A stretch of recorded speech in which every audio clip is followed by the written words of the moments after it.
To the world, I was just the underwater welder. To my wife, I was just a paycheck. But they forgot one thing. I noticed when bank accounts drained 300 feet below the surface. I checked my diving gear one final time before heading down to the Poseidon 7 saturation chamber. The Gulf stretched out like hammered steel under those January clouds, endless gray meeting endless gray at the horizon. 21 days. That's how long this rotation would keep me 300 feet down, patching up damaged pipeline struts that some jackass contractor probably cut corners on. My hands moved through the safety checklist automatically. Pressure gauges, breathing apparatus, emergency systems. 15 years of underwater welding teaches you that carelessness doesn't just hurt you, it kills you. And maybe your partner too. You ready for another vacation in paradise, Mark? Tommy Rodriguez grinned as he sealed his own gear compartment. My diving partner for the last 8 years, Tommy still cracked the same jokes about our luxury accommodations in the SAT chamber. Paradise is relative, I said, running my fingers along the torch connections one more time. Everything had to be perfect. Down there, you don't get second chances.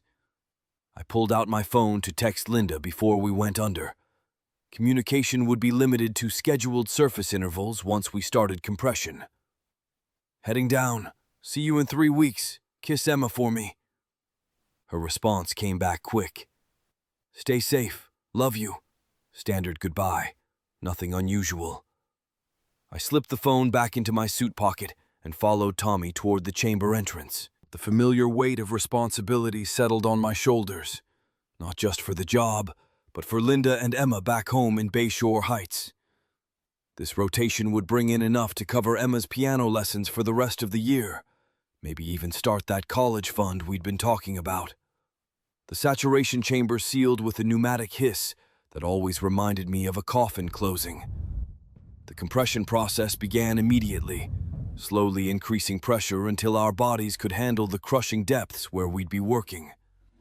4 divers packed into a space the size of a small bathroom, breathing recycled air for the next 3 weeks. Christ, Rodriguez, what did you eat last night? Jake Morrison, our newest crew member, waved his hand in front of his face.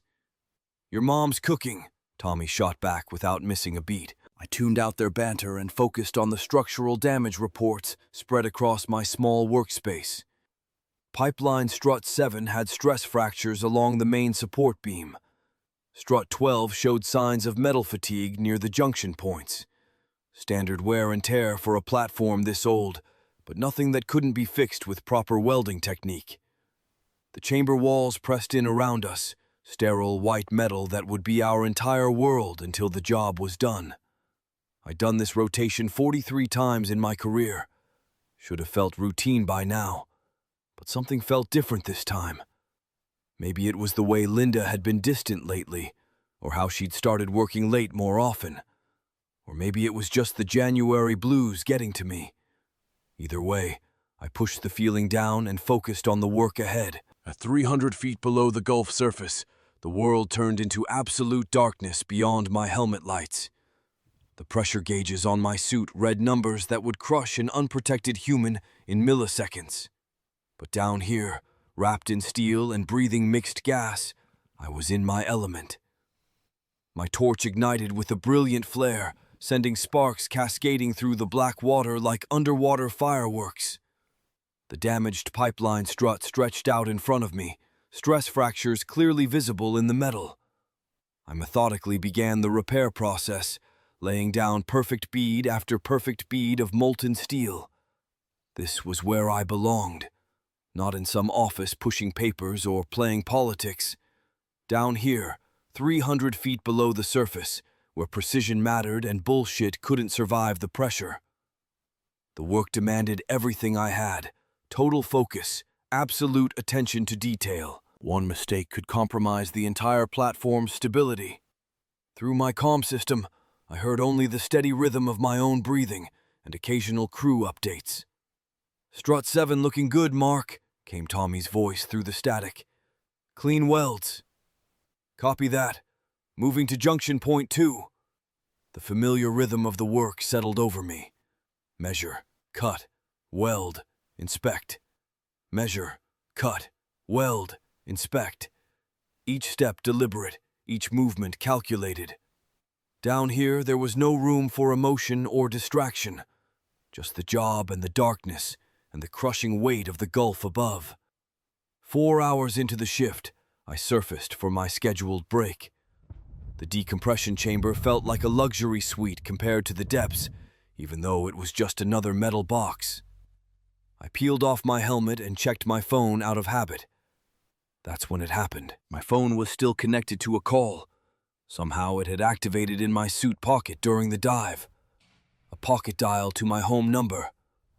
I almost hung up immediately, but Linda's voice was coming through the speaker. I know, but he won't be back for 3 weeks, she was saying. Her tone was softer than I'd heard in months, almost musical. We have plenty of time. I assumed she was talking to her mother Patricia, maybe about some surprise for Emma or plans for while I was gone. But something about her voice made me pause. There was a warmth there, a genuine happiness that had been missing from our conversations lately.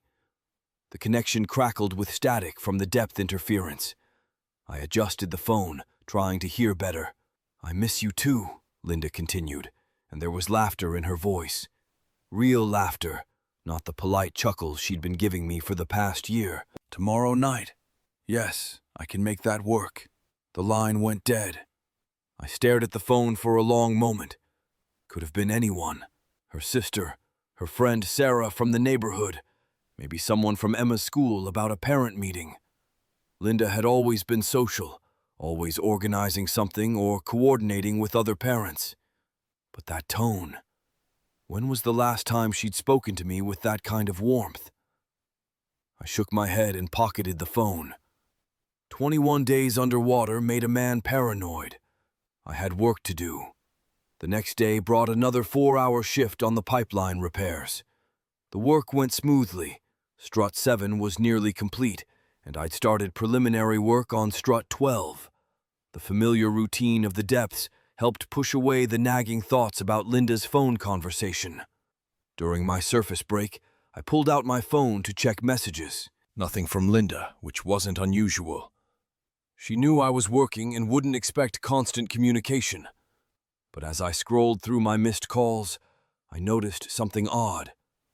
Another pocket dial to home, this one lasting 12 minutes during my shift. The phone must have been getting pressed against something in my suit. I almost deleted it without listening, but curiosity got the better of me. I hit play. Linda's voice came through immediately, but this time there was no mistaking the intimate tone. I can't wait to see you again, she was saying, her voice hushed and breathy. Mark's schedule is so predictable. 3 weeks down, 1 week up. We have all the time in the world. My blood turned to ice water. I know it's risky meeting at the house, she continued, but Emma's at school and the neighbors never pay attention during the day. Besides, the basement workshop is completely soundproof. Mark built it that way so his welding practice wouldn't bother anyone. The phone slipped from my hands, clattering against the chamber floor. I sat there in that metal box, 300 feet below the surface of the Gulf, listening to my wife plan her affair in the workshop I'd built with my own hands. The workshop where I'd taught Emma how to use basic tools, where I'd repaired her bicycle and built her dollhouse. The acoustic signature was unmistakable. I knew every echo and resonance of that space. Linda never went down there, never had any reason to. Until now. The recording kept playing. I forced myself to listen, my hands gripping the chamber wall so tight my knuckles went white. The timing has to be perfect, the man's voice said. Educated, smooth, nothing like the rough voices I was used to on the rigs. When does he surface again? February 3rd, Linda replied without hesitation. He always calls from the helicopter pad when they're bringing him up. Gives me about 6 hours to finish everything. 6 hours. She had my schedule memorized down to the hour. And you're certain about the account transfers? Richard, please.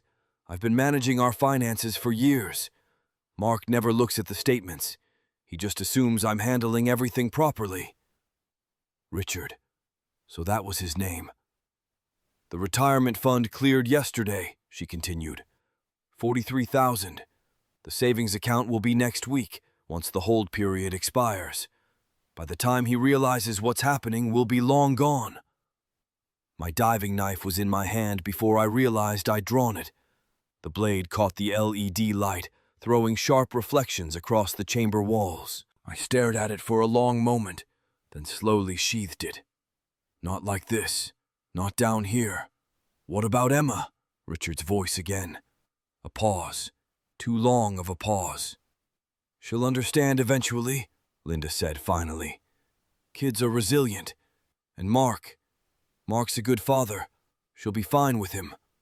She was abandoning our daughter, planning to walk away from Emma like she was just another asset to be liquidated. I had to surface for my next shift in 20 minutes. Had to focus on the pipeline repairs, on keeping my breathing steady, on not making mistakes that could kill me or my dive partner. But Linda's voice kept echoing in my head, mixing with the constant hum of the life support systems. The workshop. They were using my workshop. I'd built that space over 3 summers, working between rotations. Poured the concrete myself, installed the ventilation system, soundproofed the walls so I could practice welding without disturbing Linda's sleep. Every tool down there had been chosen carefully, maintained precisely. It was my sanctuary, and she was defiling it. The surface alarm chimed. Time to go back down. I suited up mechanically, checking each seal twice like always, but my hands were shaking, just slightly, barely noticeable, but enough to make me double-check the connections. In 15 years of diving, my hands had never shaken. Tommy was waiting at the bottom, already positioned near strut 12. He gave me the OK signal through his mask, and I returned it. We had 4 hours of work ahead, precision welding on the main support joints, work that required absolute focus. But 20 minutes in, I missed a weld point completely. The torch passed right over the joint without making contact. Tommy tapped his tank with his knife, the underwater signal for, "What the hell?" I signaled back, "Equipment check." A lie. My equipment was fine. My head wasn't. We surfaced for a quick diagnostic. In the chamber, Tommy pulled off his mask and stared at me. "You're off today, Mark. Way off. That's not like you." "Just tired," I said, avoiding his eyes. "Long rotation." "Bullshit." Tommy had been diving with me for 8 years. He knew my patterns better than anyone. "You've done longer rotations than this without missing a single weld. What's going on topside?" I wanted to tell him. Tommy was solid, had been through his own divorce 3 years back, knew what betrayal felt like. But the words wouldn't come. Not yet. "Family stuff," I said finally.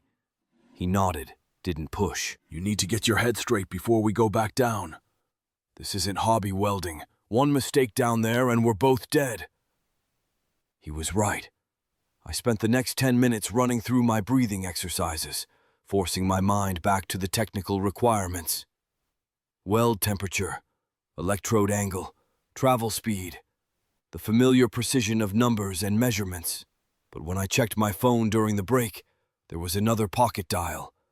This one from yesterday. I hesitated, finger hovering over the play button. Did I really want to hear more? I hit play. Linda's voice, but different this time. Nervous. "I keep thinking he knows something," she was saying. "Last time he called, he sounded, I don't know, distant." "You're paranoid," Richard replied. "He's 300 feet underwater. There's no way he could know anything." "But what if someone saw us? What if a neighbor?" "Linda." Richard's voice was firm, commanding. "We've been careful. And even if he did suspect something, what could he do? He's stuck down there for another 2 weeks. Another 2 weeks. This recording was from yesterday, which meant, I counted quickly, 13 days left on this rotation. The papers are ready," Richard continued. My attorney says everything's airtight. No fault divorce, irreconcilable differences. With the asset transfers already completed, he won't have grounds to contest anything. Asset transfers. Plural. How much total? Linda asked. $87,000 so far. The retirement account, both savings accounts, and the emergency fund. Your parents helped move it through their accounts to avoid triggering any automatic alerts. My parents-in-law. Margaret and Frank had been part of this from the beginning. What about the house? That's trickier. We can't touch the house without his signature. But once the divorce is filed, we can claim you need immediate financial support for living expenses. The court will likely award you temporary alimony that'll cover your new apartment until everything's settled. They had it all planned out. Every detail, every contingency. While I was down here risking my life to keep the money flowing in, they were systematically stealing everything I'd worked for. I love you, Linda said suddenly, her voice soft and intimate. I love you too, Richard replied. Just a few more weeks and we'll be free. Free, that's what they called it. The recording ended. I sat in the chamber, staring at the phone's black screen. 13 days left underwater. 13 days to think, to plan, to decide what kind of man I was going to be when I surfaced. The pressure down here was crushing. Literally tons of water pressing in from all sides. But it was nothing compared to the weight settling in my chest. 15 years of marriage. 12 years of watching Emma grow up. All of it built on what I thought was solid ground. But foundations could be undermined. I'd seen it happen on rigs. Slow erosion that went unnoticed until the whole structure collapsed. The difference was, this time I knew about the erosion. This time, I could do something about it. Tommy's voice crackled through the calm. Ready to go back down? I checked my equipment one more time. Everything secure, everything in its place. Ready, I said. But I wasn't talking about the dive. The saturation chamber's metallic walls pressed in around me like a steel coffin. 300 feet of crushing Gulf water above, and I couldn't stop hearing Linda's voice from that pocket dial. When Mark's gone next month, the words looped in my head, each repetition hitting like a hammer on an anvil. I shifted on the narrow bunk, the chamber's life support systems humming their constant mechanical lullaby. 21 days left in this rotation. 21 days of being trapped down here while she... What? Packed? Planned? The recycled air tasted like metal and betrayal. My hands shook as I reached for my dive tablet. The screen's blue glow hurt my eyes in the chamber's perpetual twilight. I pulled up our banking app with the same methodical precision I used to check gas mixtures, because down here, one mistake kills you. The joint checking account balance loaded, $3,200. My stomach dropped faster than a failed decompression. Last month, before this rotation, we had $8,500. I scrolled through the transaction history with growing dread. Routine maintenance on the house, Linda had said when I'd asked about the first withdrawal. $1,800. You know how these old places are, honey. Always something breaking. But the credit card statements told a different story. No Home Depot purchases, no contractor payments, nothing. I minimized the banking app and opened our savings account. The number that appeared made my breath catch. $23,000. 2 months ago, we had $35,000. 15 years of saturation diving, of risking my neck in the crushing dark, and someone was systematically bleeding us dry. The chamber's communication system crackled to life. Torino, you awake down there? I keyed the mic. Copy, surface. What's your status? Got a call for you. Private investigator named Marcus Webb. Says it's urgent. My heart hammered against my ribs. I'd contacted Webb 3 days ago, during the last surface interval. Patch him through. Static filled the chamber, then Webb's gravelly voice came through the speakers. Mr. Torino, I've run those preliminary checks you requested. We need to talk. I'm listening. Not over open comms, but I'll say this. What you described sounds like textbook exit strategy planning. Financial preparation, a fair partner with resources, timing coordinated with your work schedule. His pause felt heavy as the water above us. This isn't impulsive, Mark. Someone's been planning this for months. The words hit like nitrogen narcosis, that disorienting, helpless feeling when you're too deep and your mind starts playing tricks. Except this was real. How long until you surface? Webb asked. 18 days, but I have communication windows during mandatory decompression stops. I'll have more information by then. And Mark, document everything. Screenshots, dates, times. If this goes where I think it's going, you'll need every piece of evidence. The line went dead, leaving me alone with the chamber's mechanical breathing. I pulled up our retirement account with trembling fingers. The balance loaded. $41,000. Down from $67,000 just 3 months ago. 15 years of this. 15 years of descending into crushing darkness while Linda lived in the light above. And all that time she'd been planning my destruction with the same precision I used to weld pipeline joints. Tommy Rodriguez stirred in the adjacent bunk. You okay over there, Mark? You're breathing like you just ran a marathon. Just checking some numbers, I said, forcing my voice steady. Middle of the night accounting? Man, you need to learn to switch off. Tommy rolled over, his breathing settling back into sleep rhythms. Switch off. If only it were that simple. But my mind was locked onto those bank statements like a diving helmet sealed against the deep. Every transaction felt like evidence of my own blindness. How had I missed this? How had I been so focused on the technical details of staying alive underwater that I'd missed my marriage dying above? I scrolled through more transactions. August, $2,800 for car repair. Our Honda ran perfectly. I changed the oil myself before this rotation. September, $1,200 to something called Meridian Consulting. October, $3,400 to emergency dental work for Emma. Emma. My daughter's name on a lie made my chest tighten. I'd video called her just last week. Her teeth looked fine. She'd smiled and laughed, told me about school, asked when I was coming home. When Mark's gone next month. The chamber's walls seemed to press closer. Down here, I controlled every variable, gas mixtures, pressure levels, equipment functions.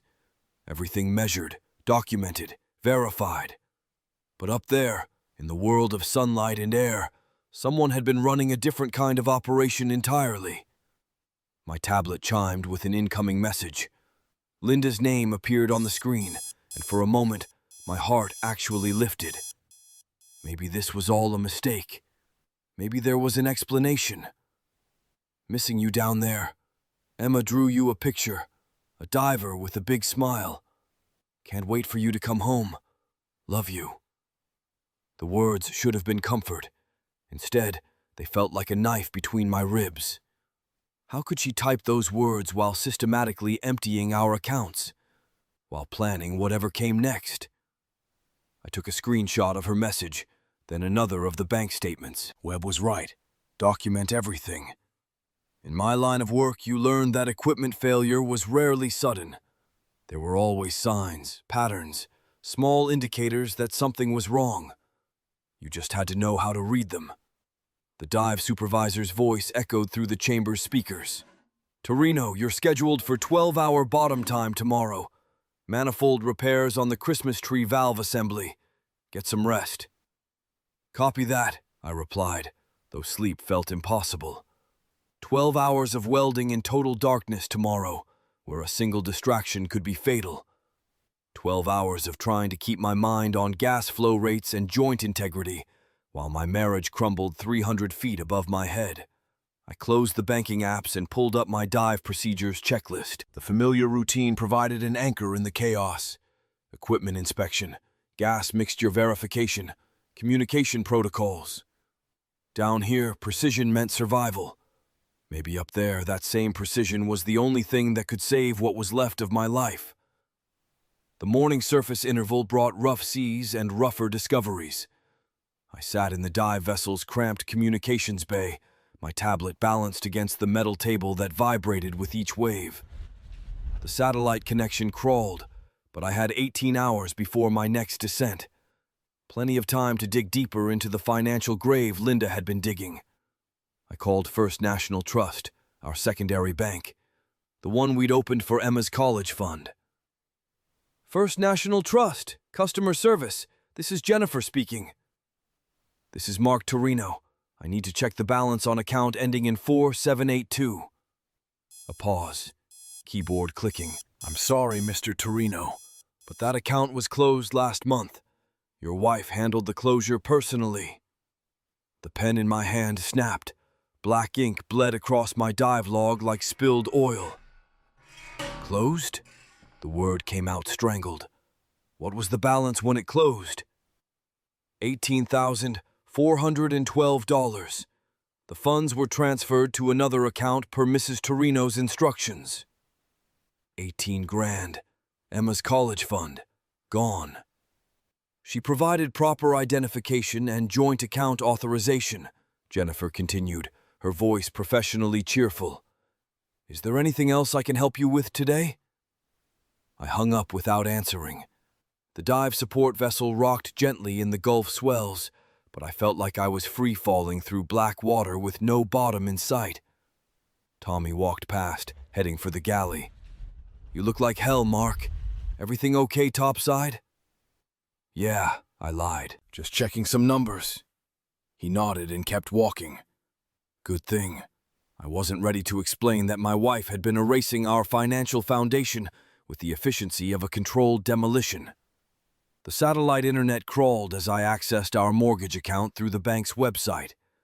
Current balance, $127,000.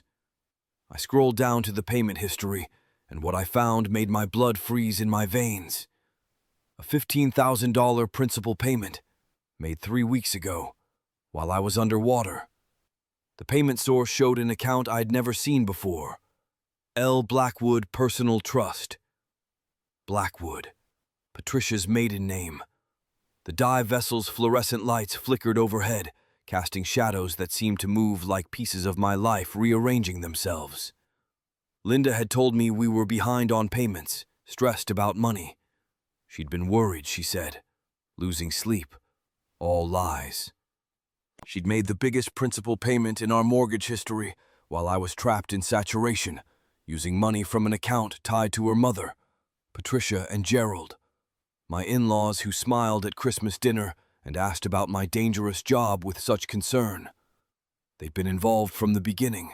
I pulled up our main checking account and started scrolling backward through months of transactions. Pattern after pattern emerged like fractures in metal under stress. Transfers to the Blackwood Trust account, always during my dive rotations. Always when I was unreachable, trapped 300 feet down. The amounts were precise, calculated. Never enough to trigger automatic alerts, but substantial over time. $2,000 here, $3,500 there. $1,800 labeled as medical expenses.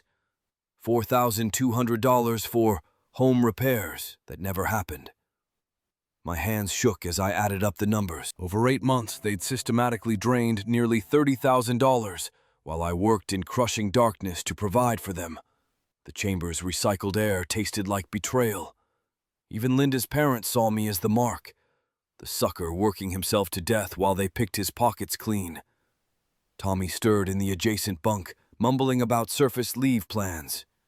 Gonna hit Bourbon Street, he said to no one in particular. Maybe call that redhead from Galveston. I envied his simple concerns. Which bar to hit, which girl to call. My problems lived in spreadsheets and bank statements. My tablet chimed with access to Linda's phone records, available through our family plan. I'd never looked before, trusted her, respected her privacy.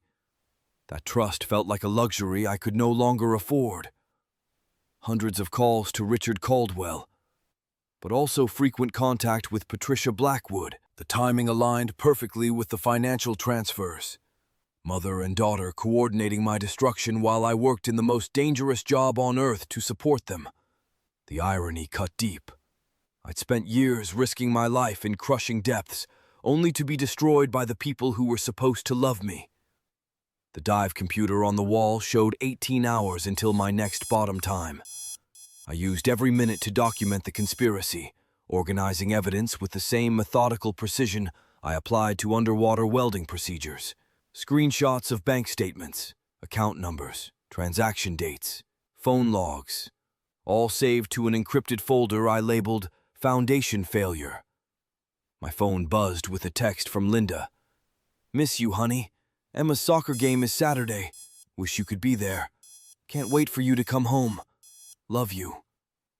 The casual deception made my stomach turn. She was probably sitting with Richard right now, planning their next move while sending loving messages to her husband, trapped underwater. I screenshotted the message. Even her lies would become evidence. Another message arrived, this one from Marcus Webb. "Final report ready. Sending via encrypted email. You're not going to like what I found." I opened Webb's email on the secure connection. His findings were devastating, laid out with investigative precision. "Mark, Linda has been planning this exit for over 8 months, coordinating with her parents and Richard Caldwell. Bank records show a pattern of financial preparation that coincides exactly with your dive rotations. They've been using your work schedule against you. Every time you go down, they execute another phase of the plan. The Blackwood Trust account was established specifically to hide assets from you. Your in-laws have been the financial backbone of this operation from day one. I have documentation of 12 separate transfers totaling $47,000 over the past 8 months. This wasn't an affair that got out of hand. This was a calculated extraction." I closed the laptop and stared at the chamber wall. In 6 hours, I'd seal my helmet and return to the crushing depths. But now I knew the truth. When I surfaced in 18 days, I'd be ready to crush back. Bank records show Linda's parents have been helping orchestrate the financial drain for months, using my dive schedule as their operational calendar. Hour 6 of decompression. I stared at the chamber's steel walls, the metal cold against my back. Linda's voice kept echoing in my head like a broken recording. "Richard's got the new account set up." The methodical part of my brain, the part that keeps me alive when nitrogen tries to kill me at 300 feet, started cataloging every detail. I pulled out my waterproof notebook, same one I use for dive logs, equipment checks, emergency procedures. If she thinks blue-collar workers can't plan, she's about to learn otherwise. The chamber's recycled air tasted metallic, like copper pennies, like the taste of betrayal. My pen moved across the page with surgical precision. Date: January 15th, 2025. Time: 14:30 hours. Location: Decompression Chamber, Poseidon 7. Subject: Overheard conversation between Linda Torino and unknown male. Designation: Richard. I wrote down every word I could remember. The timing has to be perfect. He'll be underwater for 3 weeks. By the time he surfaces, it'll be too late. The hyperbaric chamber's constant hum became white noise as I reconstructed the timeline. 14 months of working late and visiting mom. 14 months of me being the fool who believed every excuse. My diving training kicked in. Document everything, trust nothing to memory, verify all data twice. She'd said Richard was handling the transfer. Transfer of what? I flipped to a clean page and started mapping out our finances. Joint checking, $8,500 last I checked. Savings, $35,000. My retirement account, $67,000. Emma's college fund, $23,000. The numbers looked solid on paper. But numbers could lie if someone had the right access. My methodical nature, the thing Linda always called obsessive, now felt like a superpower. Every mocked habit became a weapon. You checked that diving equipment 3 times, Mark. Once would be enough. Well, maybe checking things 3 times was about to save my ass. The chamber's phone rang, its shrill tone cutting through my thoughts. Surface control checking vitals. Everything normal down there, Torino? My voice stayed steady, professional. All good, Control. Pressure holding at 2.8 ATA, no issues. Copy that. 6 hours remaining on your cycle. I hung up the handset. Normal. My wife was planning to vanish with our life savings while I was trapped in a metal tube, breathing recycled air that tasted like machine oil and desperation. The irony cut deep. I was safer 300 feet underwater, surrounded by crushing pressure that could kill me in seconds, than I was in my own home. The pressure gauge on the chamber wall read normal, green zone. But my world was imploding, and there wasn't a gauge for that. I forced myself to think like a diver facing equipment failure. Systematic, logical, survival-focused. Panic kills you faster than nitrogen narcosis. I sketched a timeline in my notebook, working backwards from today. The money transfers had to have started recently. Linda's sudden interest in our finances, her questions about my dive schedule, her parents' frequent visits, Margaret and Frank showing up every time I left for rotation.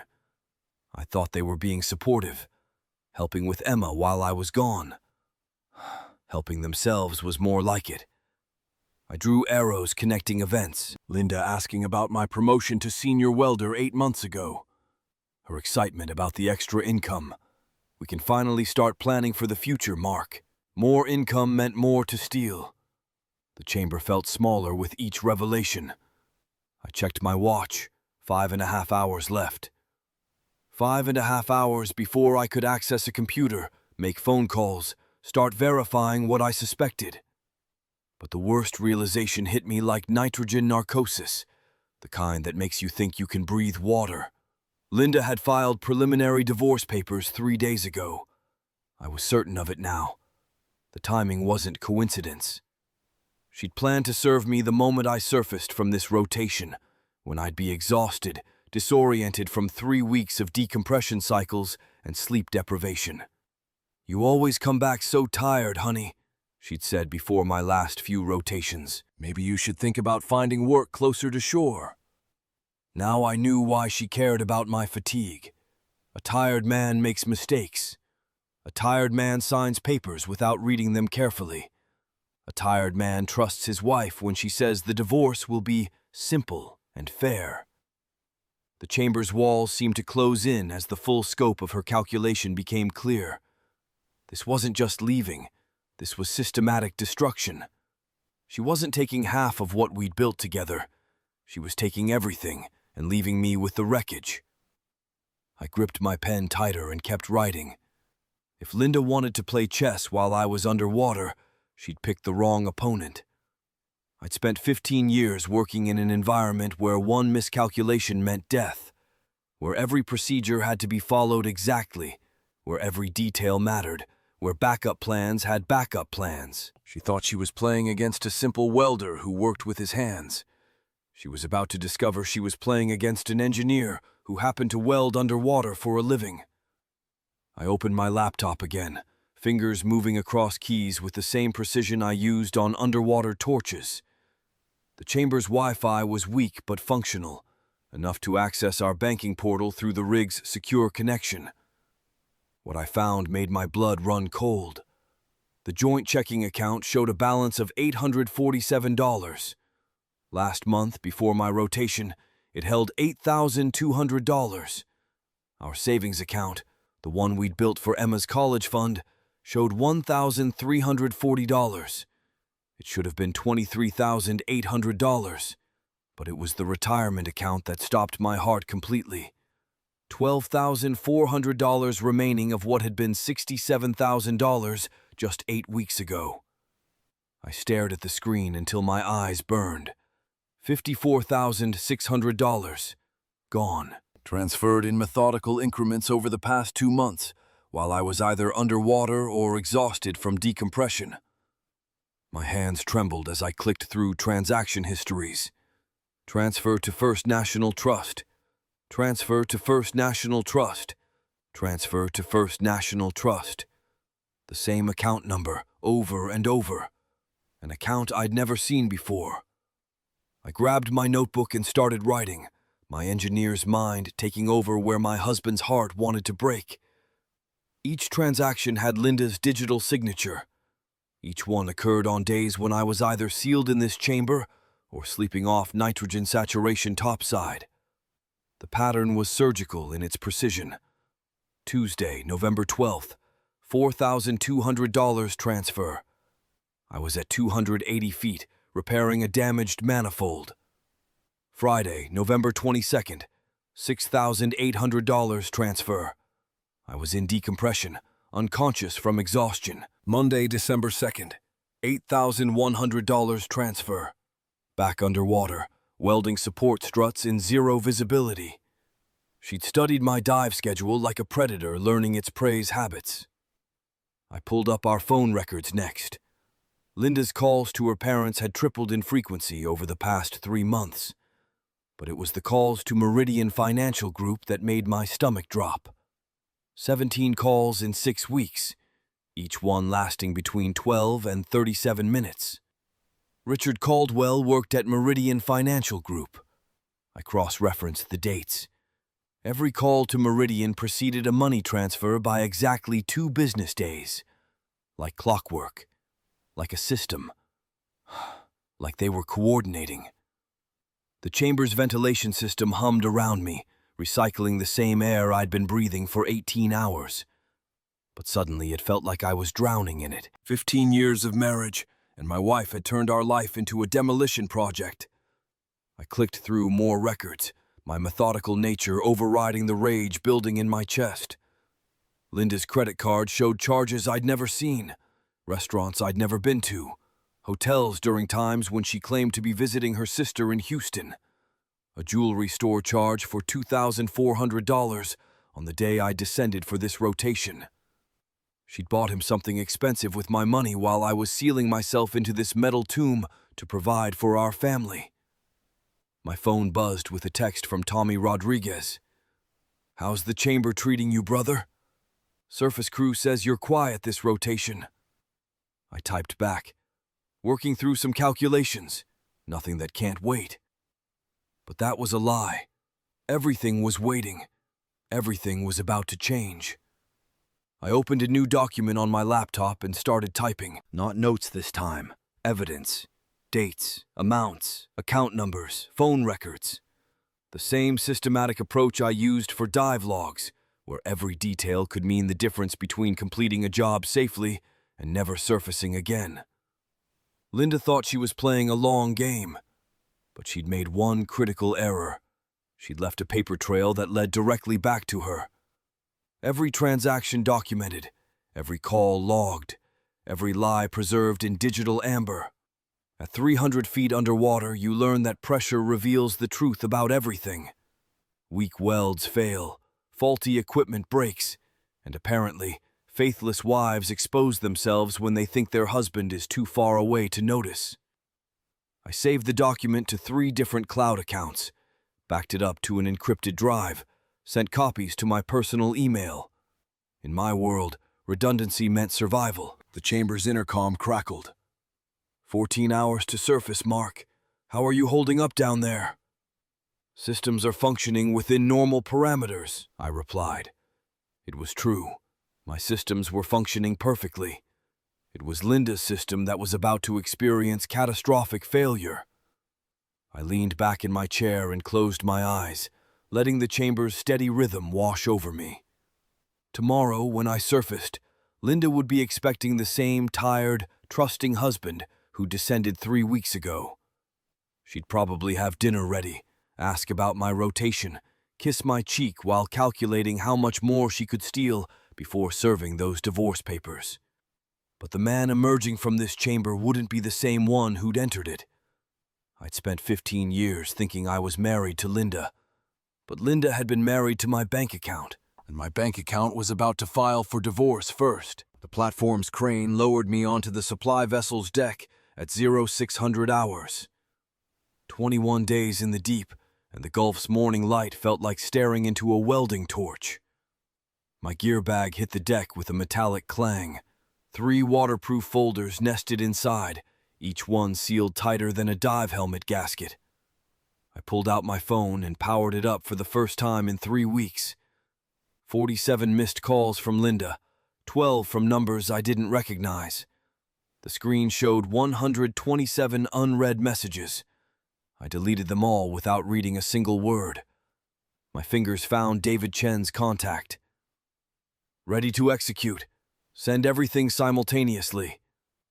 The response came back in 30 seconds. "Standing by. Green light?" I opened my evidence folders on the vessel's galley table. Bank statements arranged chronologically, like a dive log tracking progressive decompression. Phone records cross-referenced with surveillance timestamps. Financial transfers documented down to the penny. Everything Linda and her parents thought they'd hidden in the depths now surfaced and cataloged.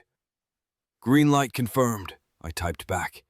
At 0800 hours, I composed the message that would end 15 years of marriage. No words, just attachments. Bank transfer screenshots showing $127,000 in systematic theft. Phone logs proving the affair timeline. Surveillance photos of Richard Caldwell entering my garage workshop while I was trapped 300 feet underwater. I added 3 recipients: Linda's cell, Richard's office number at Meridian Financial, and Patricia Blackwood's landline. The unholy trinity that had conspired to gut my life savings while I welded in crushing darkness. My thumb hovered over the send button. In saturation diving, you never rush the ascent. Too fast and nitrogen bubbles form in your blood. But this wasn't decompression. This was controlled detonation. I hit send at exactly 0815 hours. The phone stayed silent for 3 minutes. Then it exploded. Linda's ringtone, some pop song she downloaded last year. I watched her name flash on the screen and let it go to voicemail. Immediately, another call. Patricia Blackwood this time. Voicemail. An unknown number with a downtown area code. Probably Richard's direct line. Voicemail. 21 years of marriage, and it all came down to watching phone calls I'd never answer again. By 0830, I'd received 17 calls and 43 text messages. I blocked every number without reading the texts, then powered down the phone completely. The silence that followed felt like descending past the thermocline, that moment when surface noise disappears and you enter the deep ocean's absolute quiet. I drove my truck off the ferry at Galveston and headed straight for David Chen's downtown office. The evidence folders sat in my passenger seat like dive weights, heavy, necessary, and precisely calculated for the job ahead. David's secretary buzzed me up immediately. I found him in his conference room, laptop open, legal documents spread across the mahogany table like dive charts. "Mark," he stood and shook my hand. "How are you holding up?" "Steady at depth," I said, settling into the chair across from him. "What's our status?" "Emergency motion to freeze all joint accounts was filed at 0900. Counter-divorce petition went in simultaneously. We're claiming adultery, financial fraud, and conspiracy to commit theft. The bank's cooperation has been enthusiastic." I nodded. They don't like being used as accomplices. Linda's secret account at First National Trust is locked down pending investigation. The $127,000 she and her parents transferred, dead in the water. David pulled up documents on his laptop. "Judge Morrison granted our emergency hearing for this afternoon, 2 o'clock. Through the conference room's floor-to-ceiling windows, I could see the Meridian Financial Building 6 blocks away. Somewhere in that glass tower, Richard Caldwell was probably staring at the evidence files I'd sent, realizing his comfortable affair had just become a legal nightmare. She thought she'd surface first, I told David, watching traffic crawl past below. But I've been planning this ascent for 3 weeks. My phone buzzed once. A text breaking through despite being powered down. Emergency contact override. I glanced at the screen. Dad, please call. Something's wrong. Emma. My blood went cold. Emma was supposed to be on her school trip until tomorrow. Why was she texting from Patricia's phone? David, I need to make a call. I stepped into the hallway and dialed Emma's number. She answered on the first ring. Dad? Dad, where are you? Grandma Patricia picked me up from school early, and she's driving really fast and crying, and she won't tell me what's happening. In the background, I could hear Patricia's voice. Tell him we need to talk. Tell him this is about Emma's future. Emma, listen to me carefully. Are you safe? Are you wearing your seatbelt? Yes, but Dad, I'm scared. Grandma keeps saying you've done something terrible, and Mom's been crying all morning and... The line went dead. I stared at my phone for 10 seconds, then walked back into David's office. They have Emma. David looked up from his laptop. What do you mean they have her? Patricia picked her up from school. They're using her as leverage. I sat back down, my hands steady despite the rage building in my chest. How fast can we get emergency custody? With the evidence of financial fraud and conspiracy? Judge Morrison will sign it today. David was already typing. I'll file for immediate temporary custody based on parental alienation and child endangerment. At 13:47 hours, Linda's BMW pulled into the law office parking lot. Through the conference room windows, I watched her get out of the driver's seat, Patricia and Gerald flanking her like a boarding party, preparing to storm a platform. Linda looked up at the building, scanning the windows. When her eyes found the conference room, she pointed directly at me. Even from 6 floors up, I could see the fury in her posture, shoulders rigid, fists clenched, that particular tilt of her head that meant someone was about to get destroyed. Here they come, I told David. Security's already been briefed. They won't get past the lobby without an appointment. I watched Linda march through the building's glass doors, Patricia and Gerald close behind. The elevator carried them up to the lobby level, where they immediately began what looked like an animated argument with the receptionist. Through the glass walls, I could see Linda's mouth moving rapidly, her hands gesturing wildly. Patricia stepped forward and started pointing at the ceiling, probably demanding to see me. Gerald hung back, looking uncomfortable in his retirement cardigan and khakis. Security appeared within minutes. 2 guards in navy blazers approached the trio. Linda's voice rose loud enough that I could hear it through 6 floors of steel and glass. Something about psychopath husband and stolen money. When Patricia started screaming and jabbing her finger at the security guard's chest, they'd had enough. All 3 were escorted toward the elevator, Patricia still yelling over her shoulder. She's financially dead in the water, David observed, closing his laptop. I nodded, watching their BMW speed out of the parking lot. What about Emma? Judge Morrison signed the emergency custody order 10 minutes ago. Sheriff's deputies are en route to Patricia's house. At 16:30 hours, my phone rang. Sheriff's Department. Mr. Torino? Deputy Martinez, we have your daughter. She's safe and unharmed. Mrs. Blackwood surrendered her without incident once we explained the court order. Where is she now? Child Services is bringing her to your residence. Should arrive around 1700 hours. I closed my eyes and felt something I hadn't experienced in 3 weeks underwater. Relief. Thank you, Deputy. By 1800 hours, I was sitting in my empty house. Linda's belongings had been removed by the moving company I'd hired that afternoon. Clothes, jewelry, personal items, all of it boxed and delivered to Patricia's address. The house felt different without her presence, like a saturation chamber after the atmosphere's been purged and refilled. Emma sat across from me at the kitchen table, picking at the pizza I'd ordered. She hadn't said much since the social worker dropped her off, just asked where her mother was and why all of Mom's stuff was gone. Dad? She looked up from her untouched slice. Are you and Mom getting divorced? I studied my daughter's face, Linda's green eyes in my angular features, 12 years old and trying to process the implosion of her world. Yes, Emma, we are. Because of what Grandma Patricia said? About you stealing money? No, sweetheart.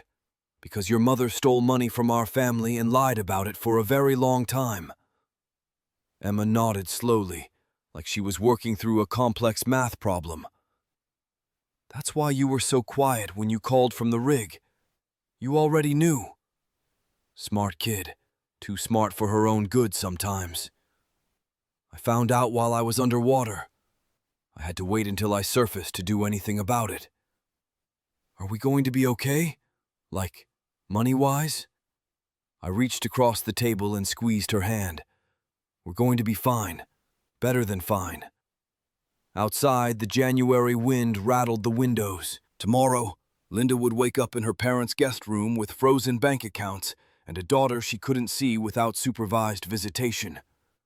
Richard Caldwell would probably be fielding calls from Meridian Financial's legal department, explaining why his personal life was now a liability to their investment firm. But tonight, Emma was safe. The house was quiet, and for the first time in 3 weeks, I could breathe without feeling the crushing weight of 300 feet of Gulf water pressing down on my chest. The silence felt familiar now, like the deep ocean where sound travels differently and nothing moves without purpose. The doorbell rang at 6:30 hours the next morning. I opened it to find Tommy Rodriguez standing on my porch, holding 2 cups of coffee and wearing the expression he got when equipment malfunctioned at depth. "Heard through the grapevine," he said, stepping inside without invitation. His eyes swept the living room, cleaner than it had been in months, like Linda's chaos had been surgically removed. "Figured you might need some company." I accepted the coffee and led him to the garage workshop. The space where Linda had met her lover was unrecognizable now. I'd spent 4 hours after Emma went to bed, scrubbing every surface, removing the makeshift bedding, throwing out the wine bottles I'd found hidden behind my toolbox. Even the oil stains from her car were gone, pressure-washed into oblivion. Tommy surveyed the pristine workspace, noting the precise arrangement of tools, the spotless workbench. "You always were thorough when something broke." She thought she was smart, I said, running my hand along the metal surface where I'd found strands of her hair 3 days ago. "Meeting him here while I was underwater. But she forgot I know how to work in hostile environments. And now? Now the environment's been decontaminated." Tommy offered me a beer from the mini-fridge, but I shook my head. I was done with substances that clouded judgment, done with anything that might compromise my ability to see clearly.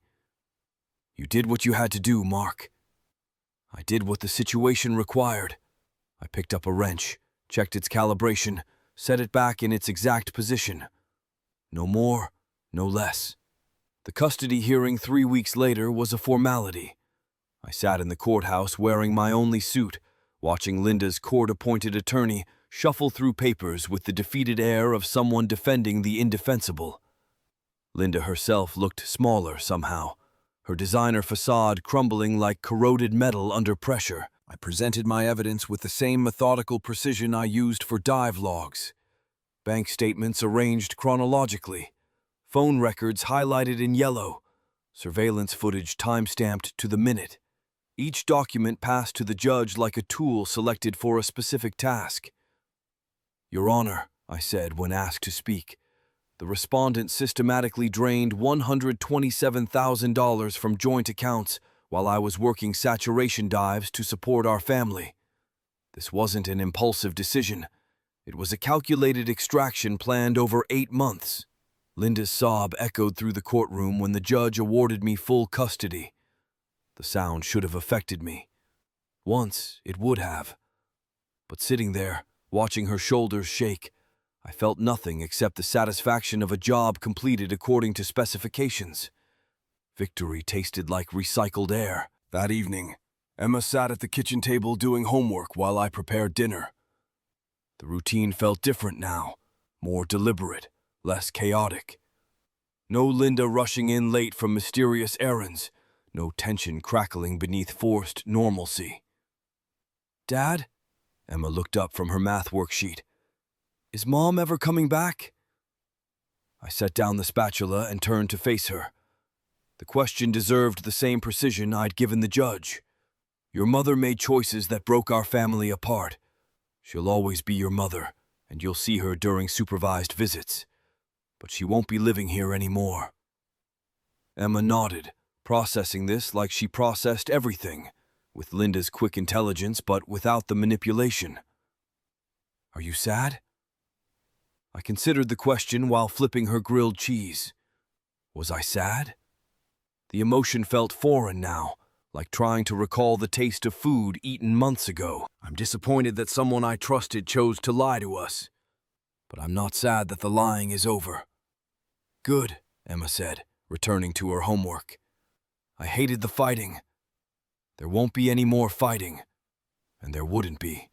Fighting required emotional investment, and I'd learned to compress those impulses into something manageable, contained.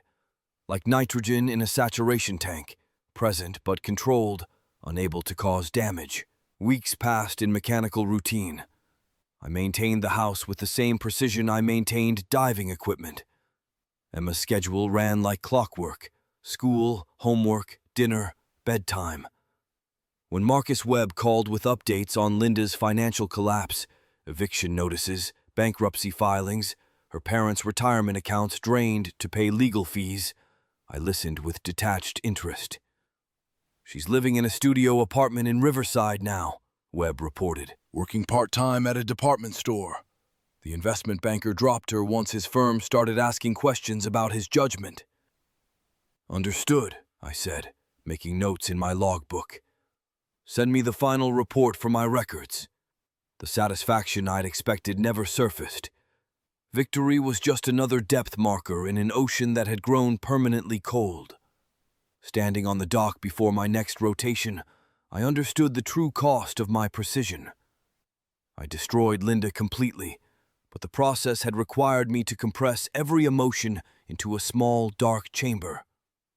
Emma hugged me goodbye, and I hugged back, but the warmth didn't penetrate the protective barriers I'd built around my chest cavity.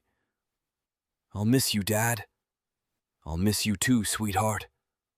The words were accurate but felt like reading from a technical manual. The ocean stretched before me, dark and familiar. Down there, my emotional damage wouldn't matter. Only technical competence survived at depth. The methodical nature that had solved this problem would now prevent me from ever trusting completely again. But at least Emma was safe. At least the truth had surfaced. The rest, the capacity for love without calculation, for trust without documentation, had suffered catastrophic decompression. Some equipment once damaged could never be fully repaired. I shouldered my gear bag and walked toward the dive platform, where the crushing darkness waited to embrace what was left of me.